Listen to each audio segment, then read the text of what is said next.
G'day friends and fans, welcome to Dave Talks Stuff, Ukraine War Update for the 12th of November 2025. I'm your host, the author, David Applegate. Authors of the books, The Boyhood of Cade, Power Games, Into the Ellsbound, and The Erotic Tales from the Empire. Part 1 out now, Part 2 coming soon. Thank you to all those who support channeling and support the channel through the links in my link tree.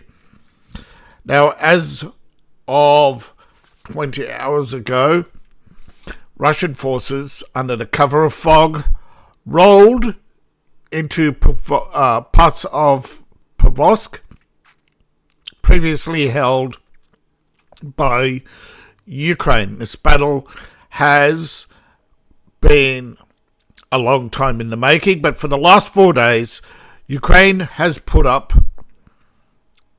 with heavy shelling and tens of thousands of Russians pouring into the city. Russia is closest to its biggest capture yet of the war. Now, as you can see, they're describing it as Mad Max style, but Mad Max was in a Charger, not a motorbike.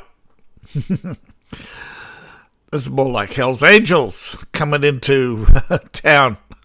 But, no offense to Hell's Angels, but this is reminiscent of World War II, where Japan sped through Southeast Asia on the back of motorcycles and changed warfare forever. Now, the battle lines have moved. Right? In the last 24 hours, the Russians have seized multiple territories and forced the retreat of Ukrainians, which I said has been their strategy all along. The Russian strategy has been to force Ukrainian forces to pull back under heavy fire from multiple angles.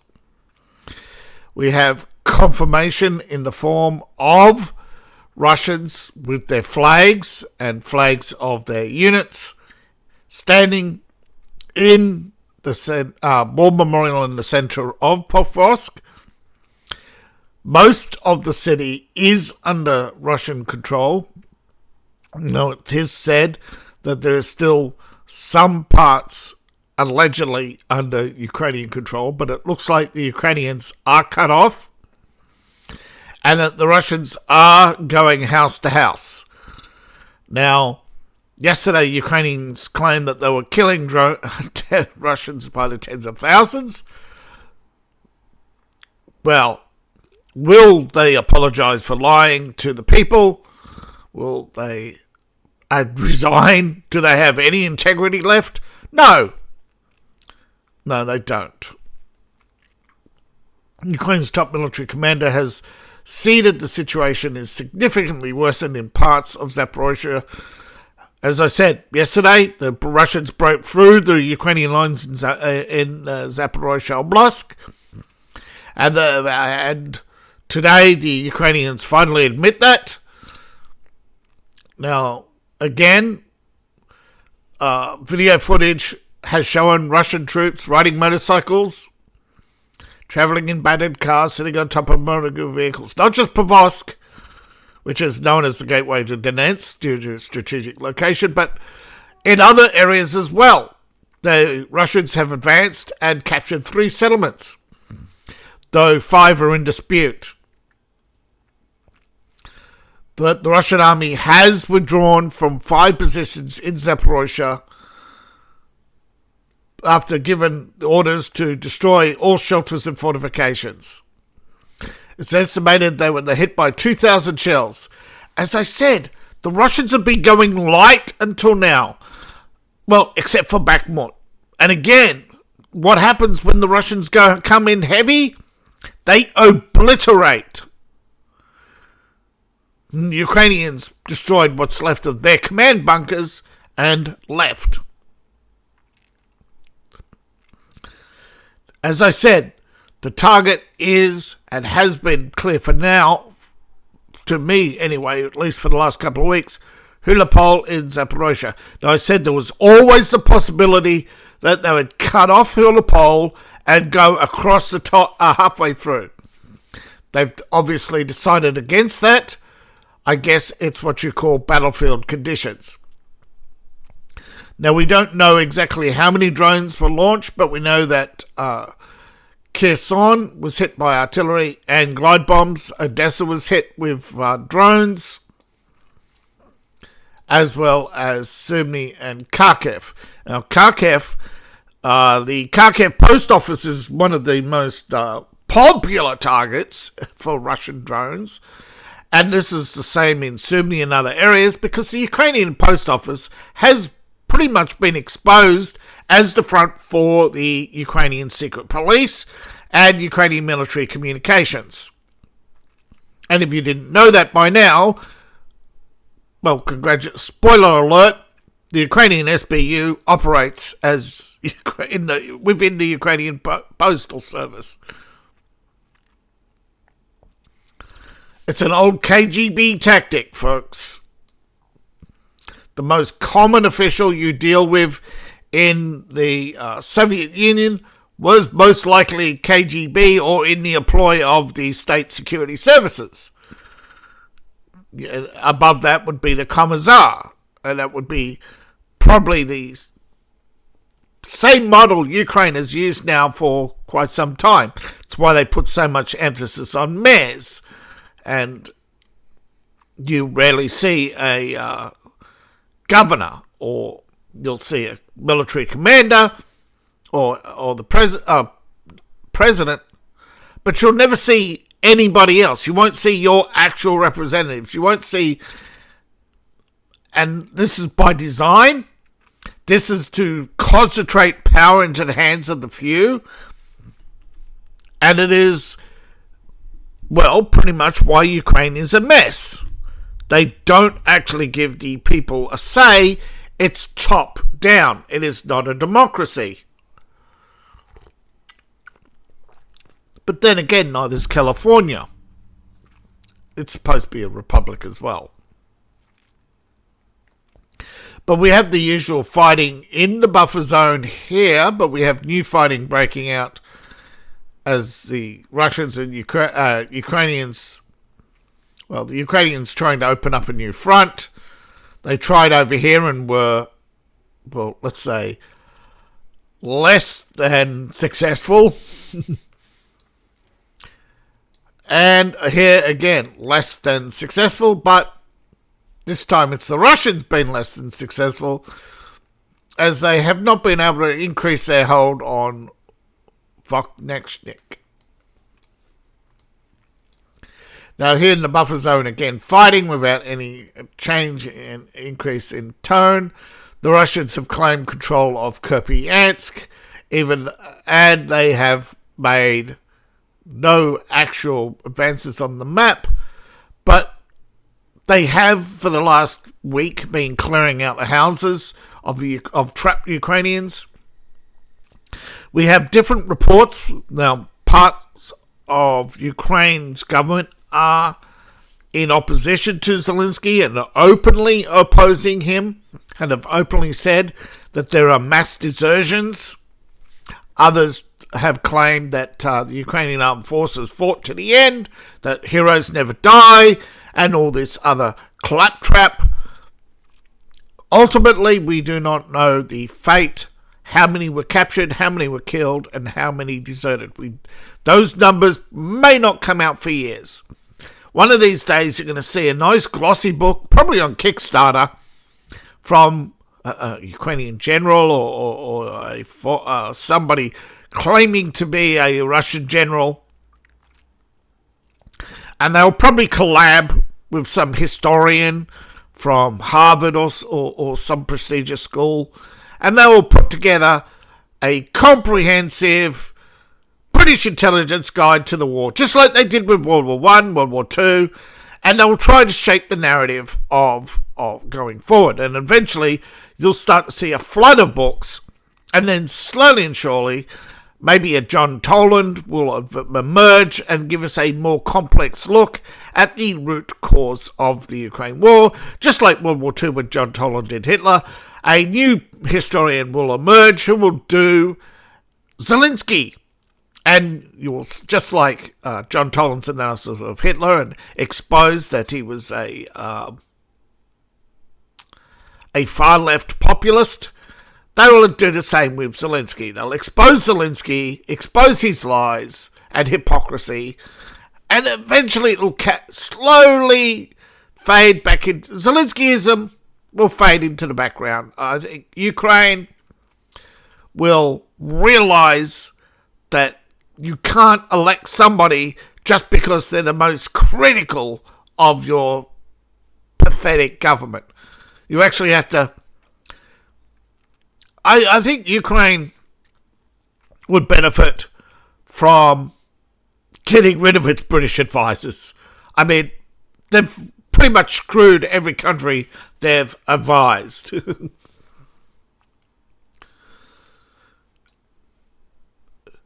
Still fighting in Pokrovsk. Now, there was claims of advances in the south of Kupiansk. It's minor. Russian assault forces have hit Krivnishkia, but they have not established a foothold. But they did cross the river, but again, they have not controlled all of Zykov, and there's no reported fighting. It's nothing. It's probably a scouting unit or something, because it's not on the main map. Again, these are only the major clashes reported of the day. Just because, and I've seen footage, there's pot shots here and there. Most of the battles last less than an hour. And trust me, if you're out in this weather, that you pretty much want to be on a motorcycle with 3 jackets, heading for the nearest building to hunker down, turn on your gas stove, and call it a day. So I can understand why during the early daylight hours, Ukraine organised a retreat rather than getting destroyed, because had they waited till darkness, most of the men probably would have been captured or killed. It's below freezing in parts of Ukraine.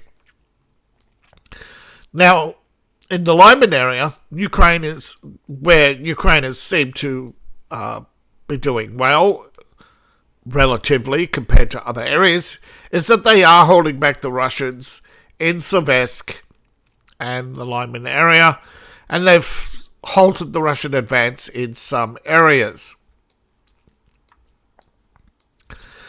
Chavashar and other areas as well. But in the siege of Kursk, Russia has advanced. Not much, not significantly, but they've taken a little bit more territory here in the southern area of Kursk, but they have only just cut off the road to Ivan Pilia, which is, the Ukrainians here have held back the Russians for some time now. As well as on the road here, they've still got some advance, but not much. But it is a important military position here that is under now Russian control. No doubt Russians in military intelligence poring over every inch of that place.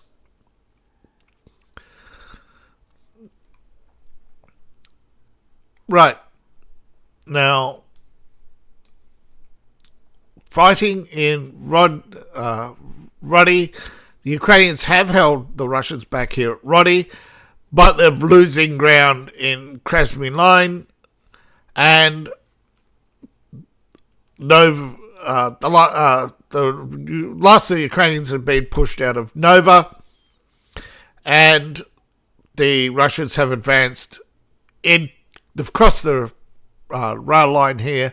They have advanced a couple of blocks into northern Myriad. Assault forces crossed crossed the line here, but have not been able to establish a foothold. They've only taken... But, as you can see, despite Russians being in the center of town, there are still Ukrainians scattered through these buildings in here. Technically, they are under Ukrainian control, but they are surrounded. Russians are engaged in house-to-house fighting and clearing, but those are sporadic and probably will take days, not because of the Ukrainian defenders, but because of the weather. The weather is limiting both sides right now. Poor visibility, cold. As it gets close to freezing, even with the military jackets they have and the both sides are short of thermals. And I've said this before. You don't want to be fighting in a winter campaign in Russia. Just ask Napoleon, just ask the Russians. They will never admit how much they lost in their winter campaigns. But as you can see, there's intense fighting. These are clearing operations. They are clearly control most of Pokrovsk. The photos from other sources show that in the last 24 hours they have gone through, and they are clearly walking freely in the center of town with no fighting, no pot shots. Whatever Ukrainians are left in here are in their bunkers, either because they can't get out or they're waiting for the darkness or the cover of fog to get out, or they just refuse to leave. And if they are not captured, they'd be killed. Although there's no one news, there's different AT, Reuters, they all report different stories.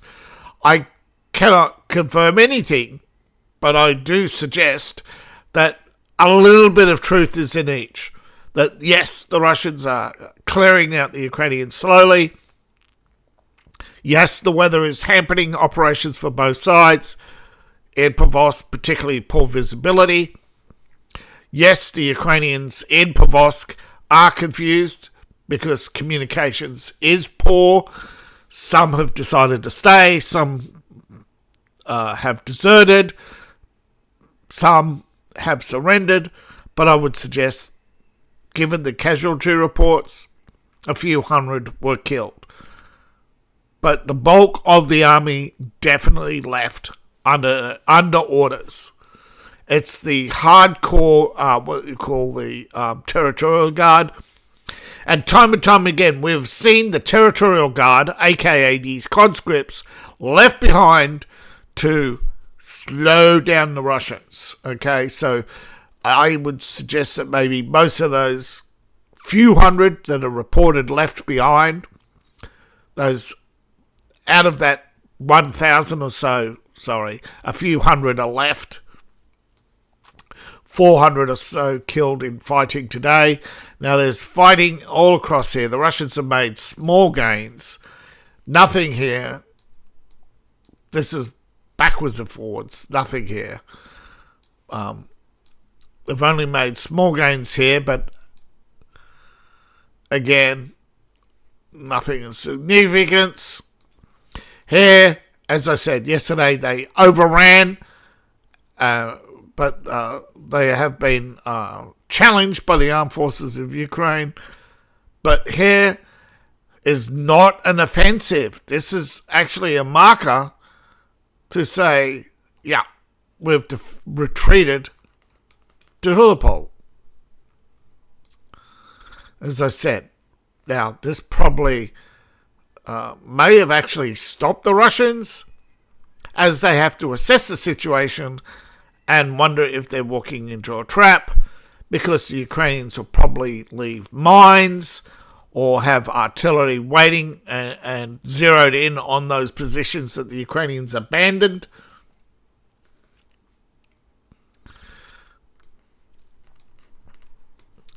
Okay, so the Russians have, of course, appear to be pushing towards Helipol and taking the forward Ukrainian positions here on, but they are here on the outskirts of Helipol. It's a weird shape. It's pretty much snugs into the river here. If we zoom out, now it only shows one town on the map, but let's say full occupation, but 1, 2, 3 have fallen, and 2 more here under dispute. But yeah, the Ukrainians have retreated from here, but the Russians haven't rushed to fill the void, probably because artillery and rockets in this line. And I would suggest also that they have not completely abandoned the idea of moving up into Zaporozhye to take pressure off the front line here, or come through here to relieve the pressure on the lines here, which, because the Ukrainians will have to defend their supply lines, and that would, of course, make it easier to take these down here, and well, it's already most of Zaporozhye, but if we zoom out, that's about a third. So they take that, they'll cut it to 80%. Same here. Okay, Donetsk. This falling through here adds only about 1%, but still, go through here, there's about 5% more. But what it's Lyman, Konsk, Pokrovsk represent a significant portion of the Ukrainian economy. It also represents these towns and are 70% ethnic Russian. Most of the Ukrainians have left, except for the soldiers. But most of the ethnic Russians on this side of Ukraine are already in Lugansk and Donetsk.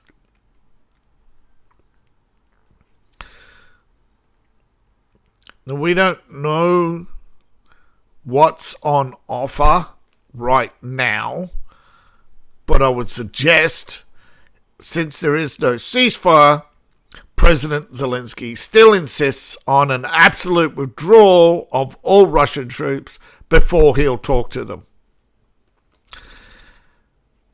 Now, he even once said, but later withdrew that statement, that he would go speak to them, but he's added conditions since then, and I would suggest that right now we will see renewed fighting.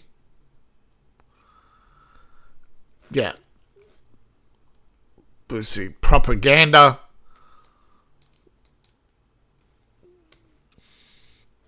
Because we do know the majority of attacks in Ukraine are from dissidents opposing, somebody accused of pro-Putin propaganda was just somebody who, slighted Zelensky, comparing him to a pig. This is the problem. You can't take anything the Ukrainians say seriously. They're immature. When immature people are weak and they are hyperbolic, they always in other words, they exaggerate and lie deliberately. They're petty.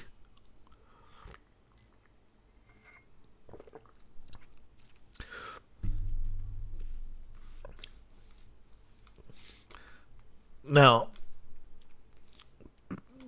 again, it's weird the Russians are only reporting one town, not 3. while the Ukrainians are reporting threats, usually the other way around. But the casualties are not that high, which indicates that tens of thousands of troops were, if there were tens of thousands of troops in Pokrovsk, they evacuated. If there were tens of thousands in Kupiansk, I would suggest the majority either left or were already evacuated. The majority were already evacuated before the Russian encirclement. But 450 just in the centre, which is the majority of the fighting, which would be Pokrovsk. And in other areas, the casualties are only in the hundreds. Except the nearly 500. Now, is that a repeat? They sometimes make a mistake and repeat. Yeah, they repeat. This is the breakdown of the casualties in the centre. Yeah. So there is 7 attacks, total 17 military hardware. So it's not. So the media is exaggerating, saying hundreds of thousands of Russians pouring into Pokrovsk. Because if they did, given the casualty rate, about 1 in 10, right? In an engagement that big, 1 in 10 will be shot, not dead, shot. You would then say out of that, 30% would die. But from the Ukrainian side, their casualty rate is higher and their death rate is higher. So we would see bigger numbers. Definitely, if they were encircled and trapped, we would see bigger numbers. So definitely the bulk of the Ukrainians have either got out or because of the Russia's because of the cold and the Russians hunkering down. I mean, one of the reasons why I think they raced into Pokrovsk was a possibility of an incoming snowstorm, and they pretty much decided to race in and occupy the empty bunkers and probably let the Ukrainians leave so that they could... I mean, where would you rather be? You know, you definitely don't want to be in the trenches, right?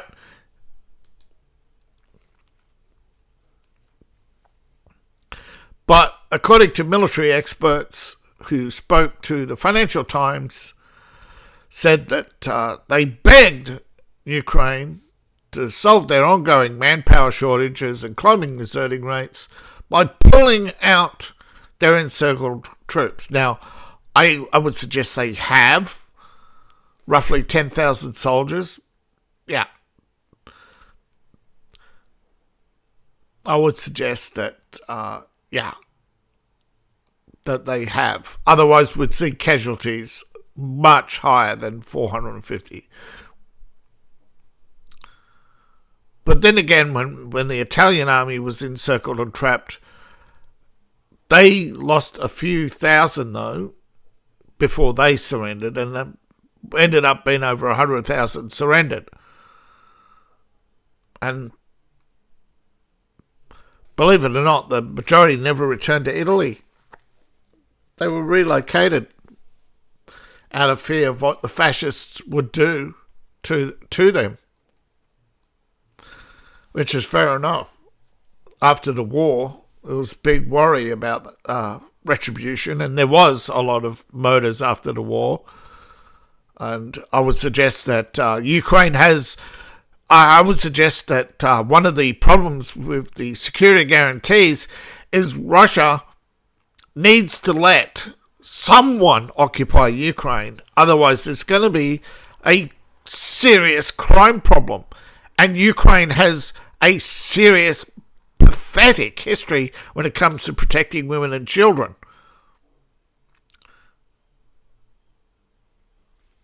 I cannot report on the crimes of Ukraine of the 90s. It was that bad. YouTube would ban you for mentioning what really went on in Ukraine after the fall of the Soviet Union. But let's just say it's stomach churning how corrupt people can be and how there is no morality. You know, as I said, the starving person does not have morality. Well, some do, some don't. And those who don't in Ukraine, crimes against humanity. And it is, I think, maybe whether it's opportunism or some misguided naivete to think that they can fix people, liberals are desperate to try and have a success in Ukraine.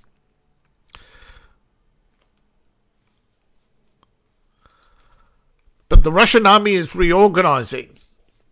Now, this may not mean much to you, but I would suggest that if they are creating a unmanned force, that we are going to see a surge in drones, particularly as we see on screen. This is a strike drone. It is a combination. It is, well, it's actually a surveillance.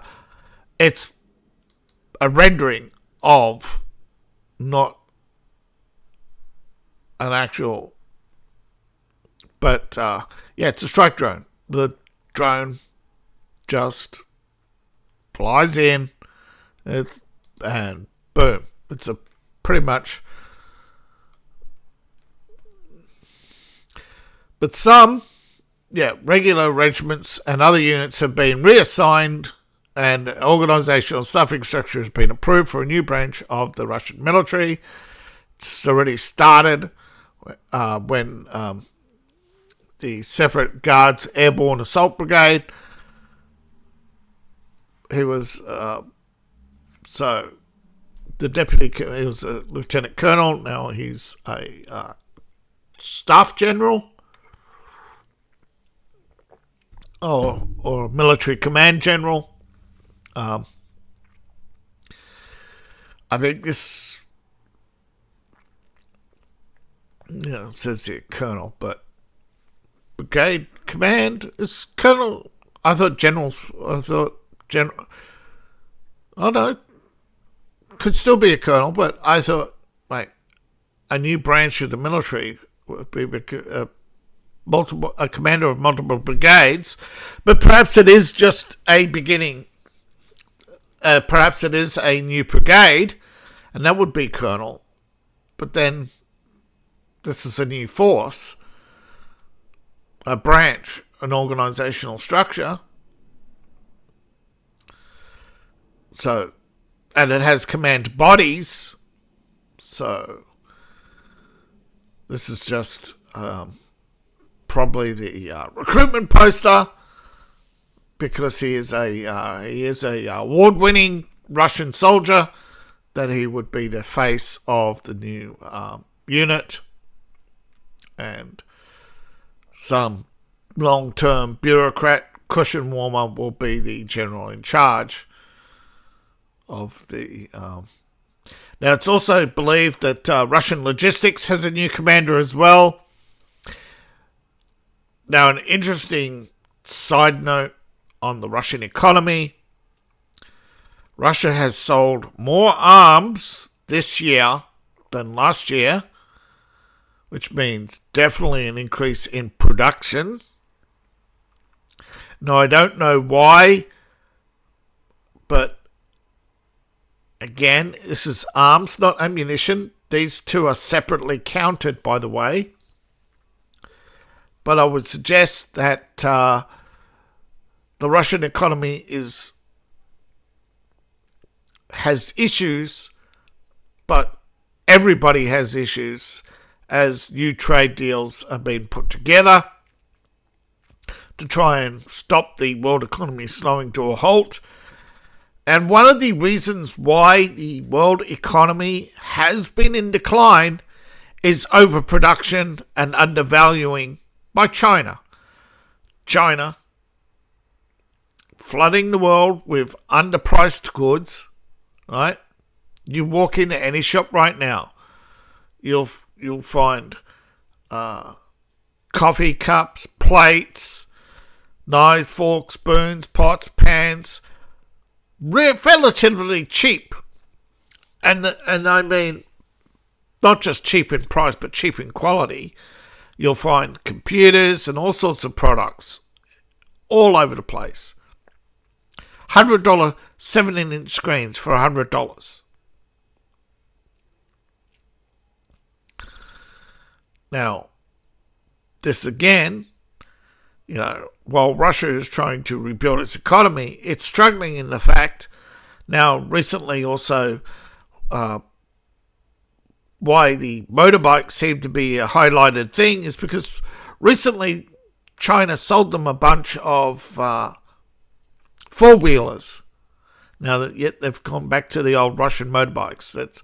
So even Russia has been overexposed to the Chinese market for too long. Most of the world has, and this has put the economic strain on most of the world, in that even Europe has realised that China has cheated them of billions in taxes unpaid. That these companies, they operate until their debts are so high they can't be repaid, and then they just close and they start again under a new name.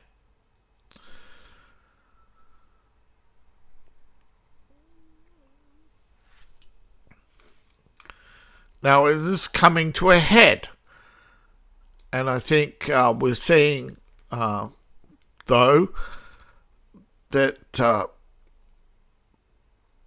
the West is not allowing an exit in Ukraine, so the Russians have decided that it will take 1, 2, 3. So for now, 1 and 2 militarily, whether they are waiting for something else but for now it looks like this part of Kherson remains relatively let's just say relatively peaceful compared to Battle Group Center, who is close to annihilating Pokrovsk and capturing, because they'll squeeze out once they get up this road,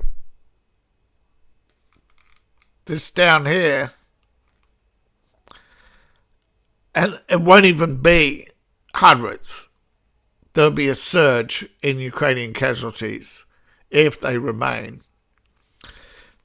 Because you may slow the enemy down, but if they see you building defences and they're trying to slow you down, they'll just conduct an air and missile strike. There's no slowing the enemy down. They just change tactics. Right? Russia isn't committed to any one tactics. They're not committed to just drones. They're not committed to long-range shore batteries or anything like that. Right? They are not carrying out the doctrine of 20 years ago. And that doctrine was easy, fairly to see. You saw it, right?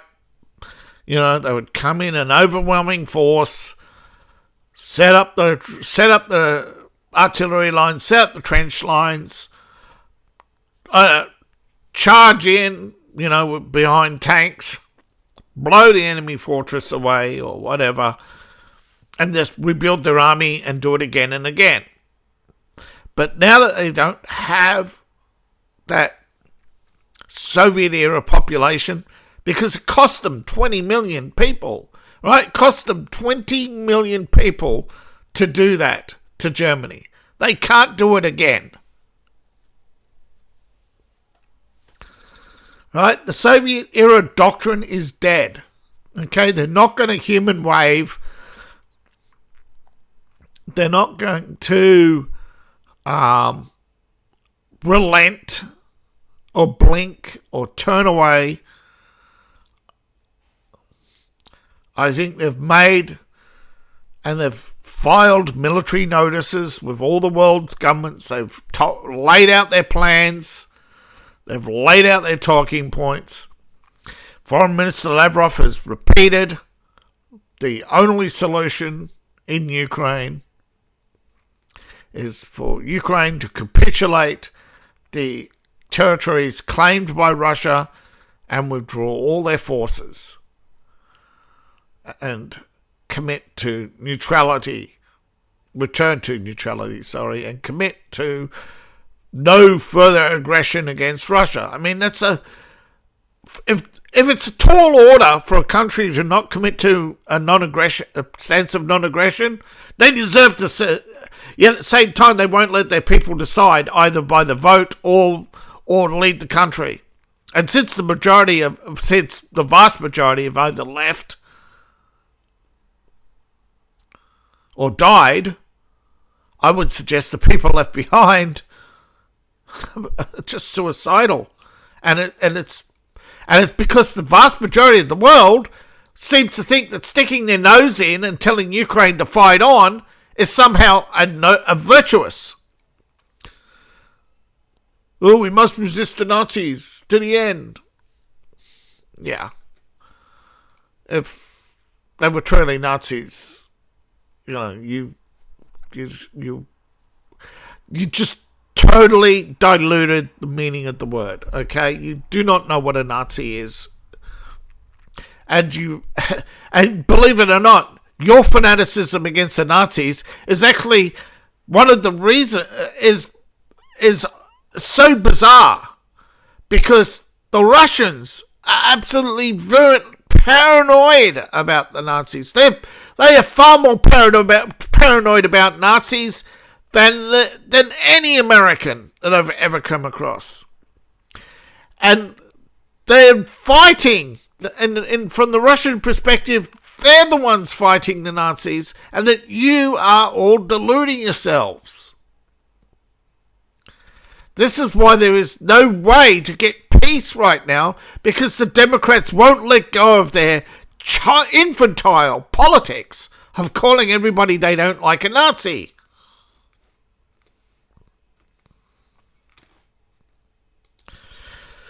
Maybe it's because it worked for the last 50 years.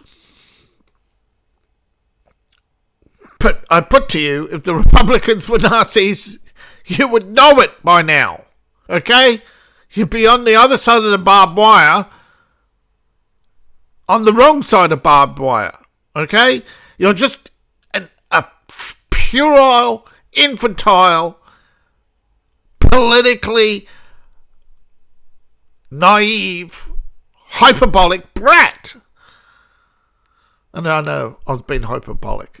Sarcasm. But, it has to end. And you saying, no, it's free speech, well, consequences. All right? People are going to move away. People aren't going to like you. Everybody's going to suffer. All right? And I know, liberals, the thing is, you don't have to tell me I'm not isolating my audience, because liberals were never my audience. Okay? They only come to, only a few of you come at a time to hate watch, and then you leave bizarre comments, sometimes deleting them after, or having them, or that you're so profane, the platform deletes you. Of, YouTube, comment deleted. It is bizarre to think that for you to think that your bizarre, profane tirade will stop me. Now, yes, pro-Ukrainian channels get the views, but they're not honest.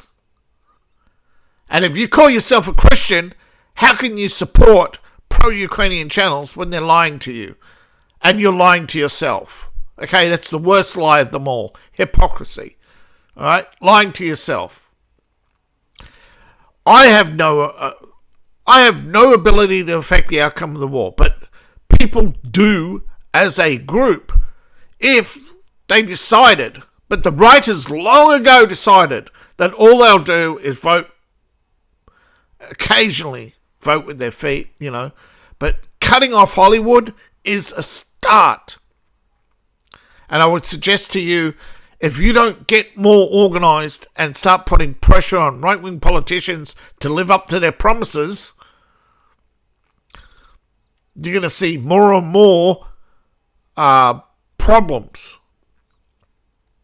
Because when politicians feel they don't have to live up to their promises, society breaks down.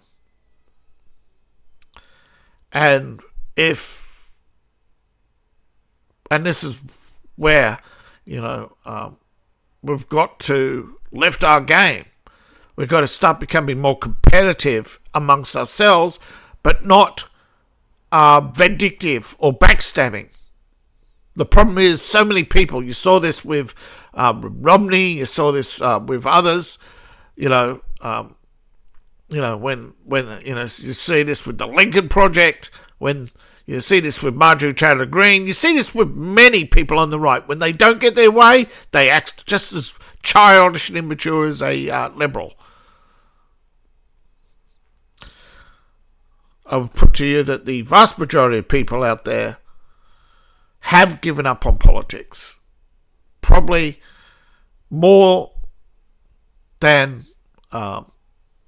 this is recently somebody actually suggested that Gavin Newsom only got 32% of the vote, that California should have been red long ago. Maybe it was Arnold Schwarzenegger. But I put it to you, right?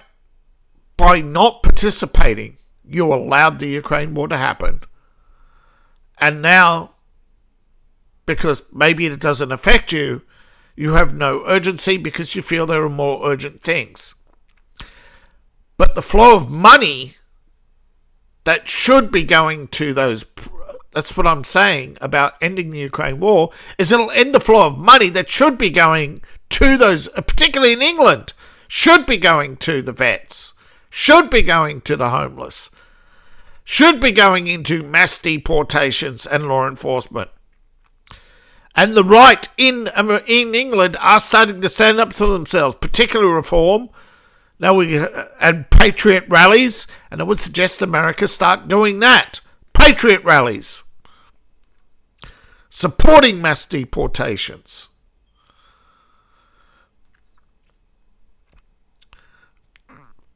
Name and shame businesses that hire illegals. Now you can support me on Ko-Fi, Patreon, buy my books, buy my merch. All my links are in the link tree, description below, in my profile, or scan the QR code on the screen. I appreciate each and every one of you. And see you in the next video. Bye for now.